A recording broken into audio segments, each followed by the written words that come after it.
আমাদের ইমাম সাহেব বলেছেন পিতামাতাই নাকি বড় পীর। পিতামাতাই বড় পীর? আপনার ইমামের পিতামাতাই বড় পীর হয়, তাহলে আপনার ইমামের কাছে জিজ্ঞাসা করবেন যে পিতামাতাই বড় পীর, ঠিক আছে, আবু জাহেলের ছেলে ইকরামার পীর কে? আর আব্বা আবু জাহেল? কথা কন না কেন? ওই মুন্সিক জিজ্ঞাসা করবে পিতামাতা যদি বড় পীর হয়, তাহলে হযরত আব্দুল কাদের জিলানী রহমতুল্লাহ তার মাও পীর বাবাও পীর, ডাইরেক্ট ওলি ছিলেন, মাদারজাত ওলি তিনি। তারপরে তিনি আবু সাইদ মাকজুমি রহমতুল্লাহর কাছে বায়াত হয়েছেন। সুবহানাল্লাহ। পিতামাতা বড় পীর হয়। হযরত ইমাম আজম রহমতুল্লাহি আলাইহি তার আব্বাও পীর মাও পীর, সবাই আল্লাহর ওলি, তিনি উৎকৃষ্ট তাবেঈ। তারপরেও তিনি হযরতে ইমাম জাফর সাদিক এবং ইমাম বাকির রহমতুল্লাহ দুইজন আল্লাহর ওলির কাছে বায়াত হয়েছেন। সুবহানাল্লাহ।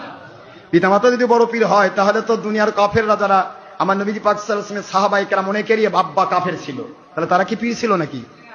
সাহাবায়ে কেরাম সকলের পীর ওস্তাদ নবী তিনি হলেন হুজুর পাক সাল্লাল্লাহু আলাইহি ওয়াসাল্লাম। নবীদের জগতে নবী হলেন তাদের ওস্তাদ। আর নবী পাক সাল্লাল্লাহু আলাইহি ওয়াসাল্লামের পরে যখন সমস্ত নবুয়তের দরজা বন্ধ হয়েছে, বেলায়েতের ওলিয়া উলিয়াগণ সে সময় ওস্তাদ। যেরকম সুবহানাল্লাহ।